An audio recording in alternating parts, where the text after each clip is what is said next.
Assalamualaikum warahmatullahi wabarakatuh. Bismillahirrahmanirrahim.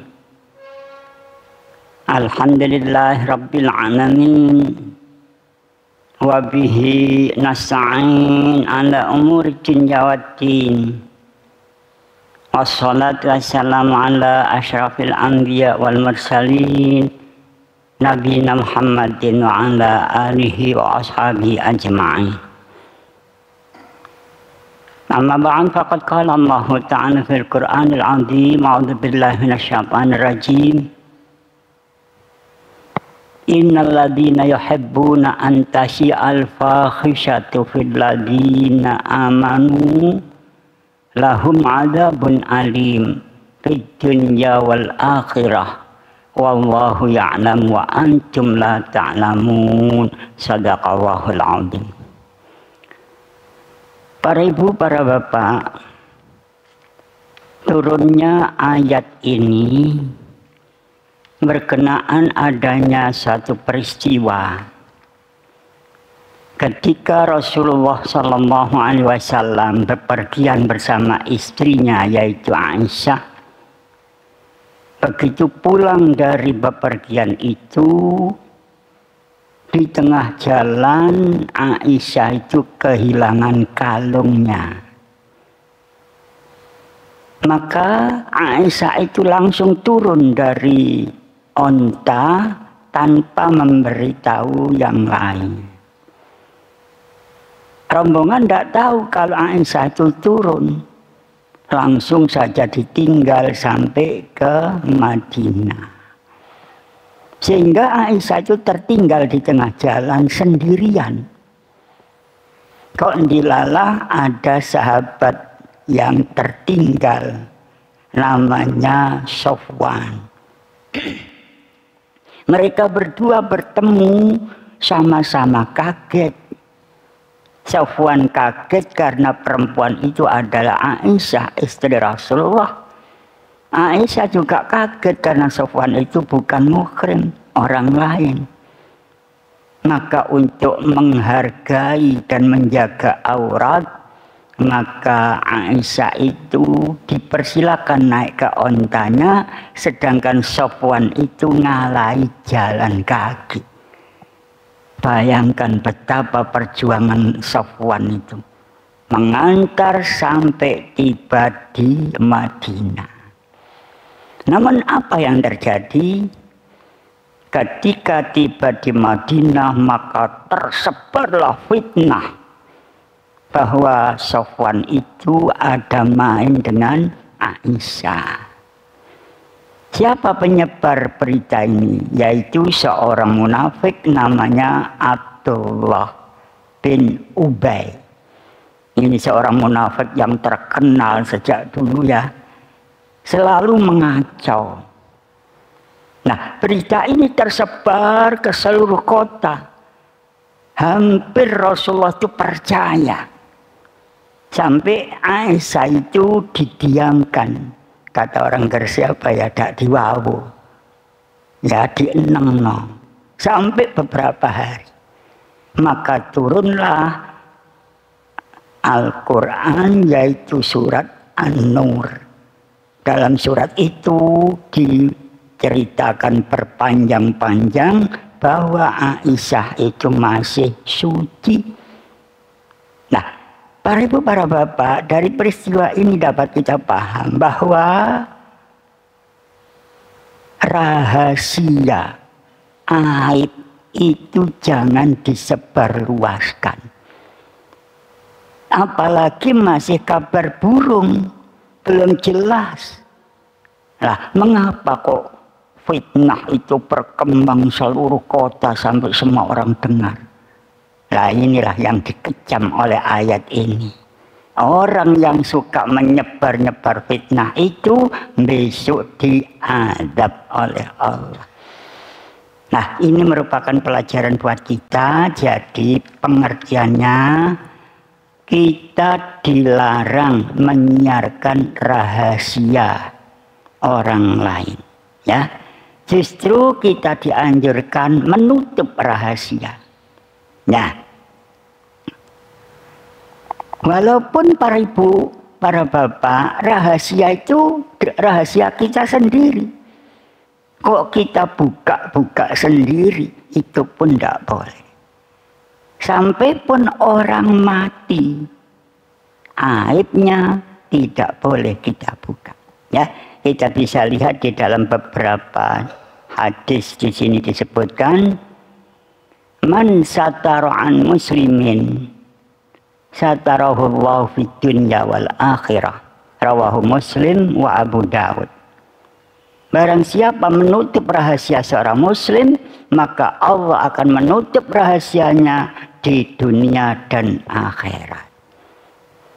Para ibu, para bapak, kita manusia itu pasti punya rahasia. Apa? Biasanya yang dirahasiakan itu ialah cacat kita. Tiap orang itu kan punya cacat, punya aib. Nah itu jangan dibuka. Ya, tidak boleh. Apalagi dalam keluarga. Suami jangan suka buka aibnya istri, istri juga jangan buka aibnya suami. Hunna libasul lakum wa antum libasul lahunna, kan gitu ya. Dia itu pakaian buat kamu. Libas itu artinya pakaian. Kamu juga pakaian buat dia. Pengertian pakaian itu apa? Nutup aurat, nutup aib, nutup celah.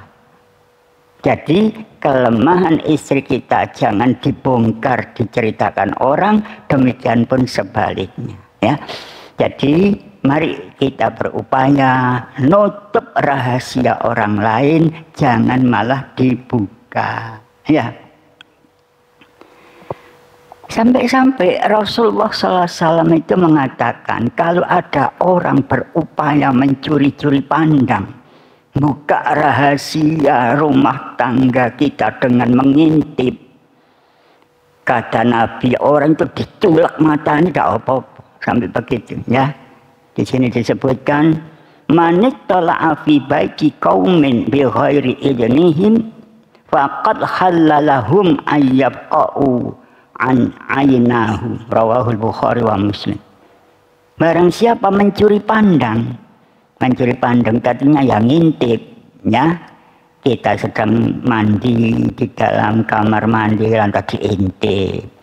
Kita sedang berduaan dengan istri dalam kamar diintip lah. Yang ngintip itu kata Nabi halal bagi mereka untuk dicungkil matanya. Nah, jadi kalau ada orang kok ngintip kita, buka rahasia keluarga kita, diculak itu tidak apa-apa loh, sampai begitu. Ini menunjukkan betapa ya ajaran Islam itu mengutamakan nutup rahasia. Aurat kita, aib kita, cacat kita jangan diceritakan orang lain. Ya. Sampai pun rahasia kita sendiri. Nun sewu, semalam kita kumpul dengan istri, ya entah nikmat, entah kecewa, pokoknya hubungan biologis kita dengan istri, lantas kita ceritakan. Nah itu tidak boleh, walaupun itu rahasia kita sendiri, ya.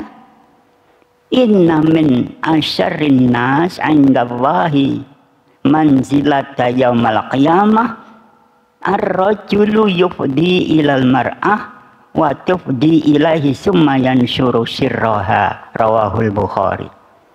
Sungguh di antara seburuk-buruk derajat manusia di hadapan Allah pada hari kiamat ialah suami yang mengumpuli istri dan istri yang dikumpuli suami, kemudian rahasia tersebut disiarkan. Doa lapo, ya cerita yang entah maksudnya itu bangga apa, ya cerita hubungan biologis dengan istrinya semalam. Doa lapo diceritakan. Itu kan rahasia rumah tangga, ya sekret itu. Jangan sekali-kali diceritakan. baik nikmatnya maupun kekecewaannya jangan diceritakan, ya, tidak boleh. Demikian pun orang meninggal, nah, sudah meninggal kan sudah selesai, itu pun jangan dibuka rahasianya. Nah, siapa yang tahu cacatnya jenazah? Biasanya orang yang memandikan. Nah, inilah beratnya memandikan jenazah, ya. Hendaknya bisa nutup rahasia aib si jenazah. Di sini disebutkan man ghassala maitan fa adda fihi al-amanat wa lam yushi alaihi ma yakunu 'inda dzalik kharaja min junubihi kayaumin waladathu ummuh. Rawahu Ahmad wa Ibnu Majah. Barang siapa memandikan mayat, lalu ia melakukan tugas dengan baik, tidak buka rahasianya si jenazah itu, dia keluar dari dosanya seperti hari dia dilahirkan ibunya. Hadis ini diriwayatkan oleh Ahmad dan Ibnu Majah. Ya, begitu besarnya pahala orang yang memandikan jenazah dengan syarat jangan buka aibnya. Ya, non sewu misalnya orang itu habis sakit, ya, kemudian ada luka yang besar, jangan diceritakan. Kadang-kadang tidak kuat itu, ya, habis memandikan kita itu balak-balik ludah, udah cari wong Gresik kecak-kecu apa ya. Halo apa sampean kok mau balak-balik ijo-ijo. Iya, sembarang tak kuat saja. Apa? Iku mal sing mati ku koreng iki sakmene. Tak kuat ambune. Ala apa diceritakno? Nggak boleh, itu rahasia, cacat. Kalau dengar keluarganya kan keluarganya marah ya. Jangan sekali-kali kita buka aib jenazah. Kalau kita bisa nutup rahasianya, kata Nabi, kita dikeluarkan dari dosa kita ibarat bayi baru lahir. Apa artinya? Dosa kita entek bersih. Inilah kehebatan orang yang memandikan jenazah, yang bisa nutup aibnya. Para ibu, para bapak, aib itu jangan diceritakan orang selama tidak diperlukan. Diperlukan gimana? Misal ada orang mencuri, yang tahu hanya saya, maka saya dipanggil polisi, dibawa ke pengadilan sebagai saksi. Nah, itu baru saya boleh ngomong. Ya Pak, saya tahu bahwa dia pencurinya. Lah, demi keadilan boleh ngomong di saat di pengadilan. Tapi di luar pengadilan jangan sekali-kali cerita. Nah, di dalam Al-Quran jelas dikatakan, a'udzubillahi minasyaitonirrajim, ya ayyuhalladzina amanu ijtanibu katsiran minadh-dhann inna ba'dadh-dhanni ismun wala tajassasu wala yaktab ba'dukum ba'da ayuhibbu ahadukum ayyakula lahma akhihi maitan fakarihtumuh wattaqullah innallaha tawwabur rahim. Ya, di dalam surat Al-Hujurat ayat 12 disebutkan yang artinya, hai orang-orang yang beriman, janganlah banyak-banyak su'dzon. Dzon itu artinya sangka-sangka. Ya, sangka-sangka itu ada dua, ada su'dzon, ada husnudzon. Kalau husnudzon tidak apa-apa, yang tidak boleh itu su'dzon. Yang dimaksud ayat ini su'dzon, buruk sangka. Janganlah kamu banyak-banyak buruk sangka. Inna ba'dadh-dhanni ismun. Sebab sebagian besar su'dzon itu dosa. Wala tajassasu wala yaghtab ba'dukum ba'da. Dan jangan cari-cari salah orang kemudian diceritakan. Yaghtab itu dari kata apa? Ghibah. Napa ghibah niku? Rasan-rasan buka aib wong, itu ndak boleh. Wala yaghtab ba'dukum ba'da. Janganlah sebagian golongan menceritakan sebagian golongan yang lain. RT 1 ngerasani RT 2, RT 2 ngerasani RT 4, sehingga timbul gegeran gara-gara rasan-rasan. Itulah bahayanya ghibah. Rin ya, bukan hak. Kalau hibah itu pemberian, tapi kan ghibah, rin itu rasan-rasan, tidak boleh. Ya, di sini digambarkan orang yang suka suudzon, cari-cari salah orang, kemudian ghibah, itu ibarat makan bangkai daging saudaranya sendiri. Ayuhibbu ahadukum ayyakula lahma akhihi maitan fakaristumu. Maukah kamu makan daging bangkai saudara? Tentu tidak. Nah, jadi kalau tidak mau makan daging bangkai saudara kita, ojo rasan-rasan. Para bapak, kita prihatin bahwa akhir-akhir ini ghibah itu seakan-akan dianggap biasa dan malah dianggap sebagai hiburan. Loh, aneh nggih. Buktinya apa? Coba lihat di TV. Di TV itu acara nopo kemauan banyak itu yang sifatnya ghibah. Ada namanya chat and rechat, ya. Ada namanya no script. Sopo wae takon wong wedok, paham? Saya sering memarahi keluarga saya pagi-pagi nyetel masalah itu. Apa sih, Bu? Nyetel. Siapa hiburan loh? Wong buka aib wong kok dianggap hiburan. Ya siapapun, masih bintang film apa penyanyi, siapapun diceritakan aibnya itu ghibah, nggak boleh. Ya, jangan sekali-kali kita itu ghibah.